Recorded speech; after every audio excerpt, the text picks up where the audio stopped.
Hey, anybody here yet?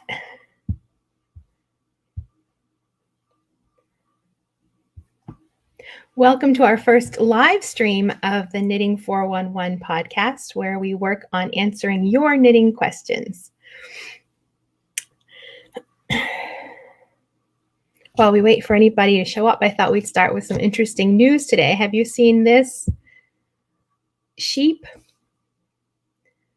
Baarack, the overgrown sheep, he gets a giant haircut. He loses 78 pounds of matted wool. You can see the before and after here. He looks pretty uncomfortable, I think, but he looks a lot happier in this picture. They say the amount of wool that they removed from him would be enough to knit about 61 sweaters or 490 pairs of men's socks. That is a lot of socks.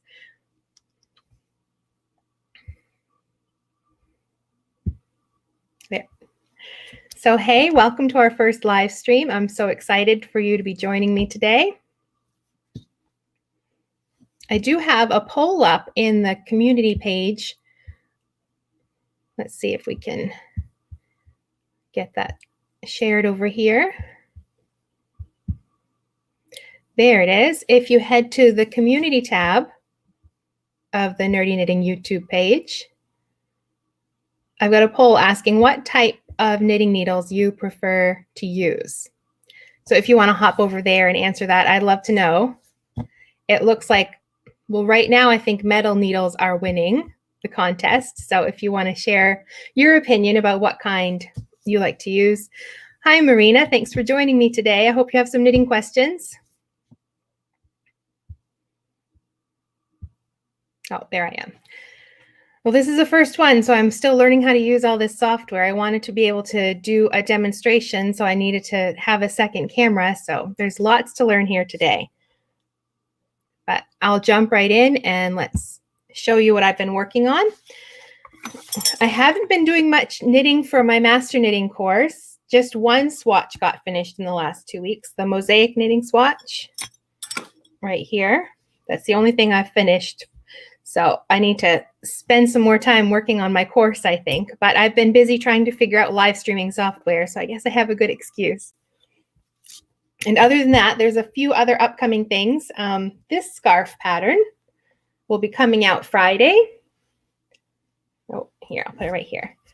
And we'll have a tutorial on teaching you how to read different written instructions for knitting. There's 4 different stitch patterns here. And I'm going to demonstrate 4 different ways to read written knitting instructions. So you'll learn how to do that with that scarf pattern. And I finished this hat right here. It's a top-down hat. It starts right here at the top, casting on just a few stitches and then increasing along the edges, or along 4 points right there, until you get as wide as you want it, and then a nice thick cuff and a tubular bind off. Uses Brooklyn tweed. I think it's quarry. I think it's the quarry yarn for that. I wanted to use as much as possible, so it's a nice big hat for my husband. And the last thing I've been working on, more fun knitting. I've never knit a Stephen West project, so I wanted to knit one of his patterns. So I had a skein of Lion Brand yarn. I can't remember what yarn this is now. A gradient yarn. So I've used his dotted rays pattern to knit this, and that was a lot of fun. It's really simple, just garter stitch, and it's a crescent shaped shawl. So it follows the basic guidelines, but he uses short rows, and there's these really big eyelets.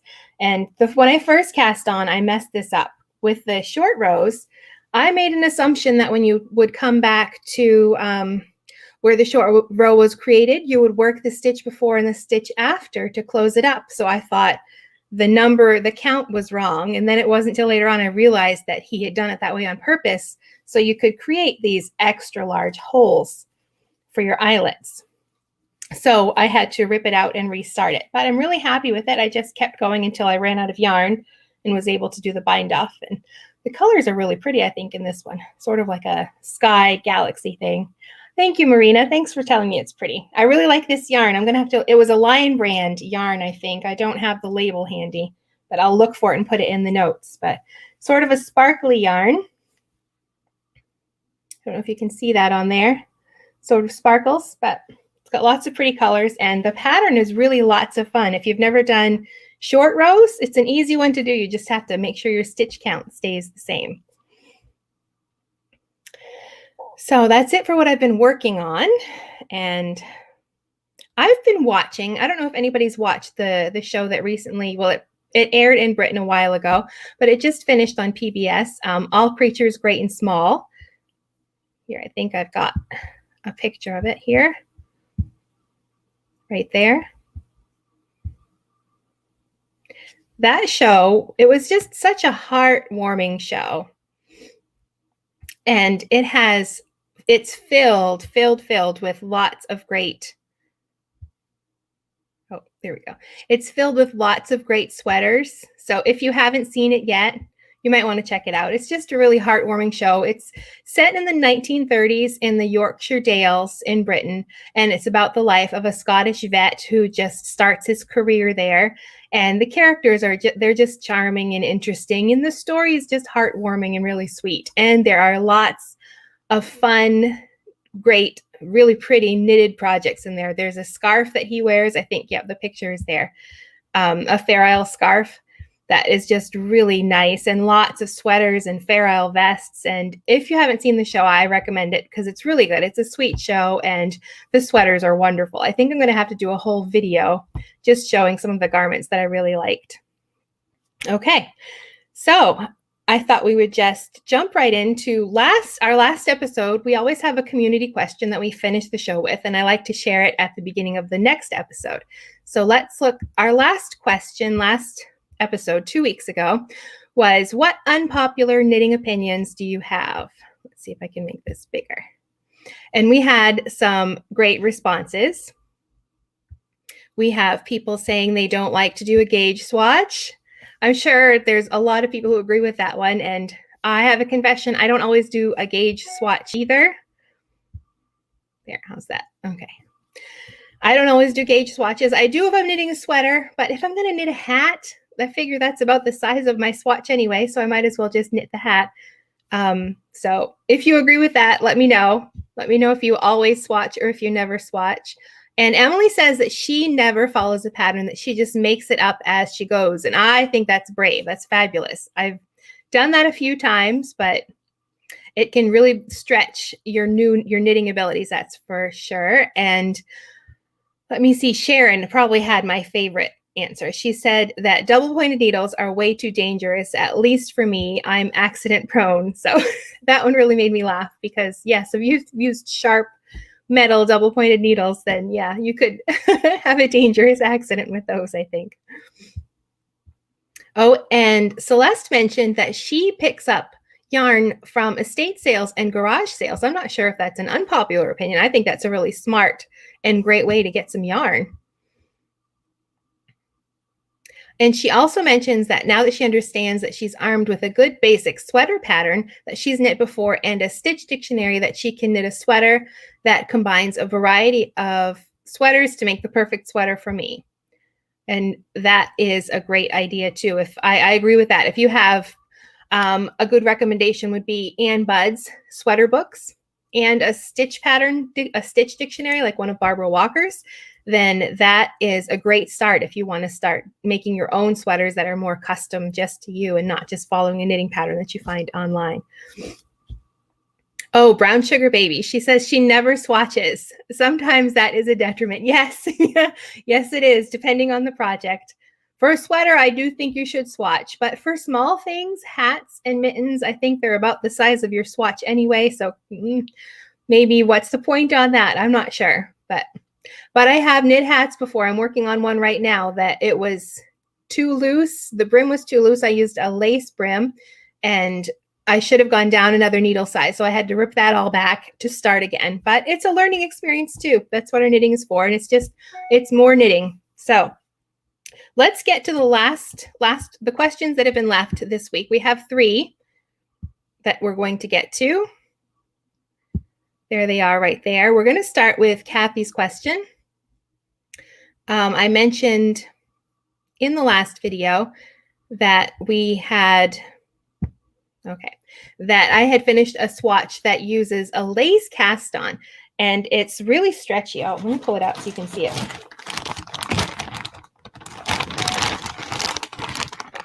For the master knitting course, I had to complete this. Let me see. We'll put this up on the screen. There we go. I had to do different cast-ons and bind-offs, and I used a lace cast-on in here, one that I hadn't done before. And you can see it's really kind of a pretty edge. Of course, it's just in stockinette, but that would be really pretty with a lace edging or a shawl. And it's very, very, very stretchy. And it's really pretty. And bonus, it's really simple to do. So we're going to hop right into doing that right now. So you'll need your knitting needles and yarn. And it starts with just a slip knot. So I'll make a quick one here. If you have trouble with a slip knot, this is a really easy way to do it. Pinch your yarn like this between your fingers, wrap it around your fingers, pinch it again, and then wrap it again, but do it to the left of the first wrap, and then pinch that, and then insert your needle between the two and just pop that through, and that's your slip knot. It's really simple once you get the hang of it.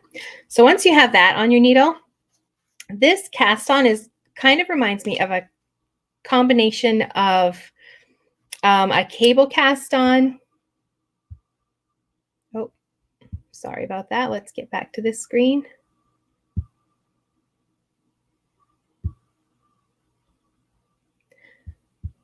There we go. Okay, so this one reminds me of a cable cast on and a yarn over bind off, because we're going to use a yarn overs here. Now you take your yarn and you bring it forward, sort of like a reverse yarn over. Now let's make that bigger. There we go. And then you want to hold that there. You're going to keep those yarn overs. That's what makes that decorative edge along the bottom, are those yarn overs. And from that position, you're going to work like it's a cable cast on. You're going to insert your needle between that yarn over and that slip knot. Make sure that you're catching the yarn. You're in the yarn too, right there. You can see the yarn is underneath.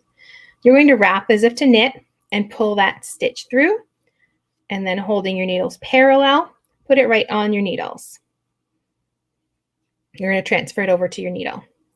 And that's it. You're going to bring the yarn forward again, like another reverse yarn over, bring it to the back so you can hold it there, and then you'll insert between that last stitch you just put on and the yarn over, making sure that you're in between and catching, you're in that yarn right there between the yarn and the needle.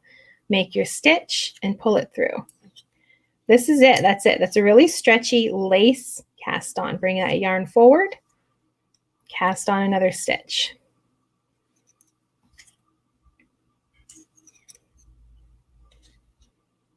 And you can see that produces that really lacy edge where there you get those loops, those long loops. I think that might be the cable cast on produces that. Yeah, that looks like that right there. So this is an odd number of stitches, but if your pattern calls for an even number, all you have to do when you work back across your cast on stitches is just drop the slip knot, and then you'll have an even number. So that's all there is to that. That's pretty simple. And that is a lace cast on. Okay, that's our first question. Our next one, Anne is just starting the Master Knitting Program, and she wants to know if I have any tips or favorite resources to recommend. And I do. For recommended resources, if you're doing the Master Hand Knitting Program or any program through the Knitting Guild Association, they have Cast On Magazine. It's published quarterly, I think. I'm not sure. But all of the editions are available digitally online. And they have a really great search database. So you can search by the topic or any keywords you might know. You just pop them into the search box and you can search for your topic. So if you're working on level 1 of the master program and say you're working on mirrored decreases or knit together or anything like that, you can just pop that in there and look for the articles that come up. And those are a great resource because all of the swatches you have to do for the program, you'll have what they call swatch information sheets, or SIS for short. And you'll have to include things like the needles you used, the yarn you used, and other different elements. And sometimes you have to include instructions that you write. And you always have to have references for any of your sources. So the first place I always go to is their magazine and their website. And I use that as my first reference before I look at other sources. So that would be my first tip. Use the resources available. And the Knitting Guild Association also has a Ravelry group. If you're on Ravelry, there is a group and they have dedicated threads for every level of the program. So if you're working on the basics program or the professional knitter program or any level of the master hand knitting program, you'll find different threads in there, and you can chat with other people who are working on the program as well. So you can ask questions if you have questions that you'd like to find the answer to while you're working on a different swatch or a report or something. You can go in there and ask your questions too and get some helpful answers. Okay, let me see. I had some notes here for her too. Oh, and reference books. I like a good general all reference like the Vogue Knitting book, this one right here.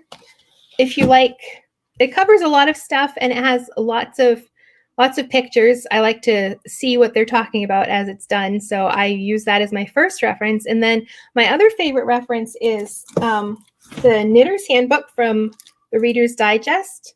Monty Stanley is the author of that one.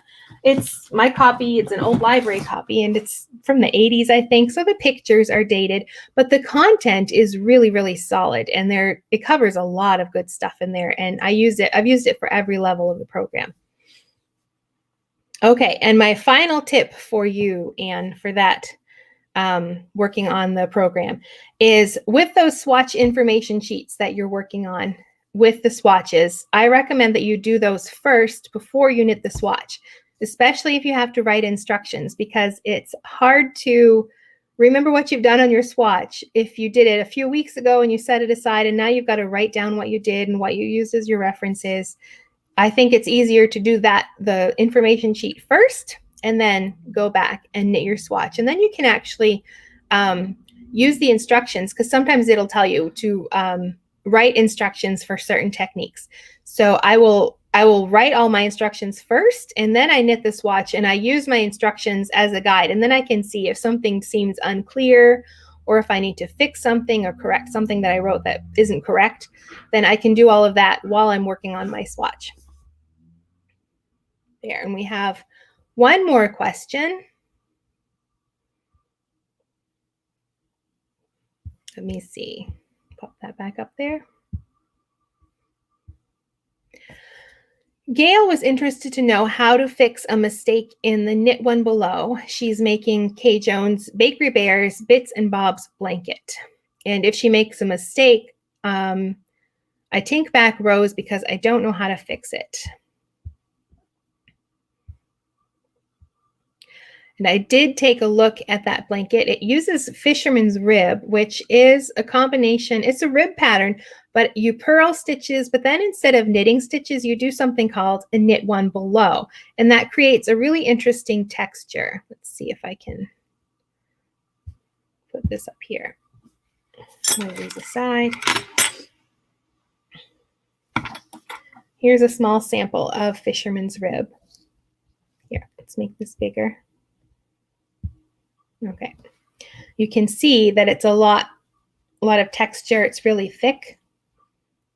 It looks like a rib, but you can tell it's not just a standard knit one, purl one rib. And it's thicker. If you look at it from this direction, you can see it's really squishy and soft. It's actually the same as brioche stitch. If you know how to do brioche, or you've been wondering what it was like, Fisherman's rib and brioche, they're worked two different ways, but they produce the same fabric. In brioche, you work one stitch and then you do a yarn over and slip the next stitch. And then when you come to that on the next row, you work them together. And that gives us that extra texture in here. And Fisherman's rib does the same thing. Let me get some needles here. But we don't do yarn overs or slip stitches. Instead, let me see, I've got a purl stitch here first. Instead of, for brioche, you would be doing a yarn over and slipping and then working them together. Fisherman's rib, you look for the stitch on the needle, and then you look for the stitch underneath. This one, this is the stitch that's underneath. You insert, it's called a knit one below, right into the center of this stitch right here. There's the stitch on the needle. We don't knit that.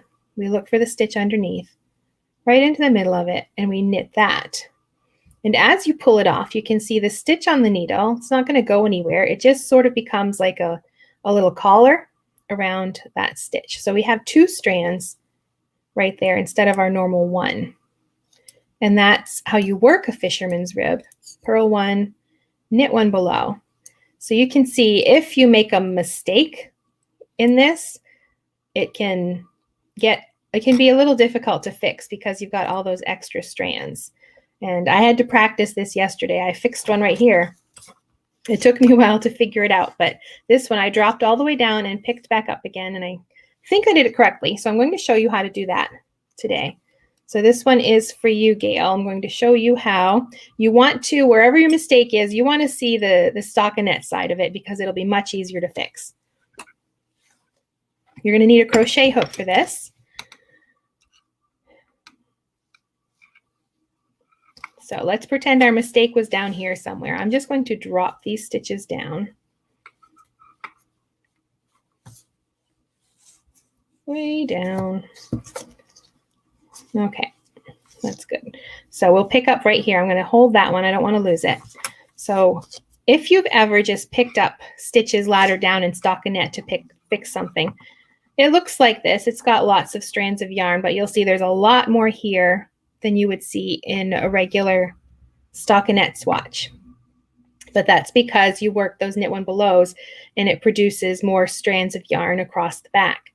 So what you have to do is sort out what is what, and you're going to have 2 strands of yarn to pick up every row instead of just 1. I do recommend practicing a stockinette swatch first so you get the basics down. But once you understand that, this isn't hard. You just have to look at what's happening here. Let me get these needles out of the way. So the first thing to do is there's going to be 2 strands of yarn to locate. This is the stitch I just rescued right here. It's on there. And this strand right here, let me get another needle to point this out.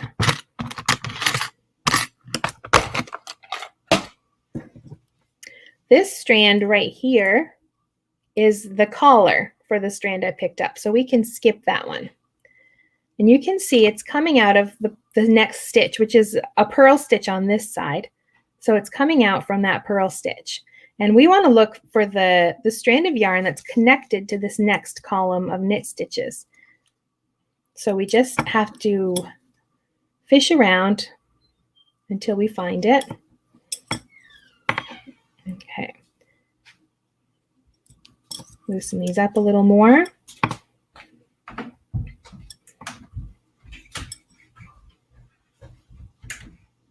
Okay, that one is connected to that. This one that I'm using now is connected to this row here. So it's this strand right here. That's my next strand up. It's sort of, they're in sort of an odd positioning. So we've got, if you just look at this one here, I know it's hard to see in this color too. This one's connected to this next stitch. And this one here, this larger strand is connected to the next stockinette stitch. Let me see where we're at here. Yeah, the one we're using now is connected to this row. Yeah, right there. So we want the one above that. If you just tug on them, you'll see where they're connected. The stitch I'm holding is this one right here. Actually, it's connected to that one.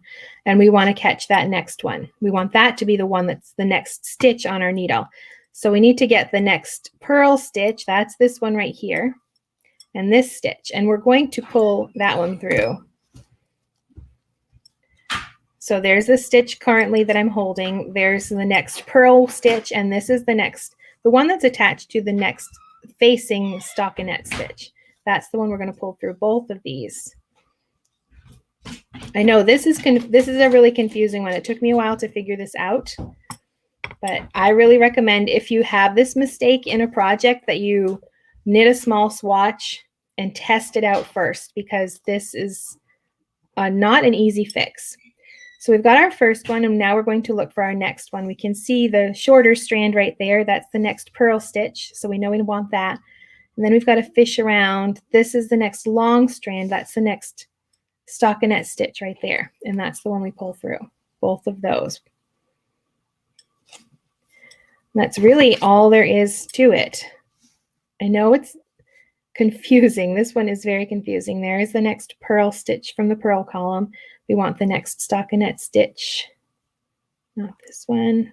Oh, yeah, this one right here.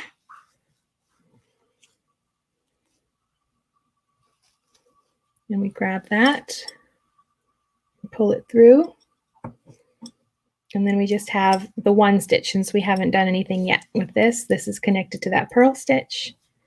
We pull that through, and we can put it back on our needle. So it's really messy now because we pulled it and stretched it out and everything, but that is the basic way to do that, Gail. So I do suggest trying this in stockinette first. There.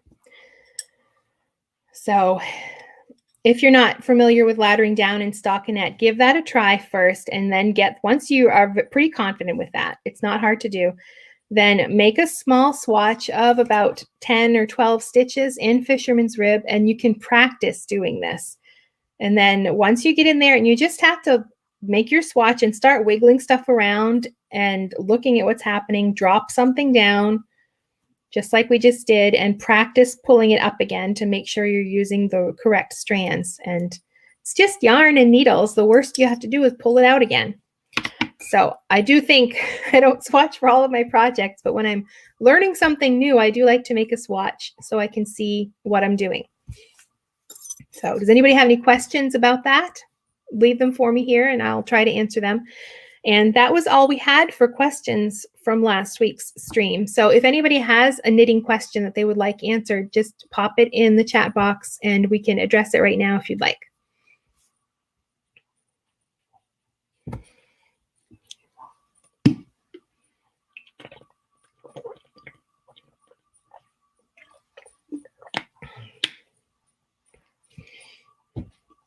And if we don't have any, then we can talk about our next community chat question. You can find it right here. So we'll talk about more swatching. If you want to answer this one, I'll pin a comment down below. And you can leave your answers there, and we will talk about more swatching. If you do swatch, do you actually do a swatch in the round if you're doing a project that's knit in the round? I'd love to know what your answers are for that. So leave them down below, and we will talk about that one in our next episode, and which will be airing in 2 weeks. So 2 weeks from today, we'll have our next episode, and I'll put an announcement on the community tab right there, and look for this picture. You can leave your questions there. You can leave your questions down below. If you're not here for the live stream and you watch this later on and you have a question you'd like to see answered in the next episode, be sure to leave it down in the comments or pop over on the community tab, which you can see right here. Just look for that community tab, click on that, and the next post I'll have where you can leave your questions for the next episode.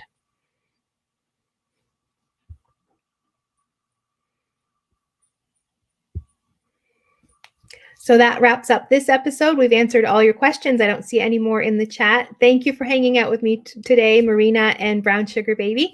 It was nice to have a few people here for my first live stream. And if you're catching the replay, then be sure to check out the video that I've linked right here for you to watch. And thanks for joining me today. Happy knitting.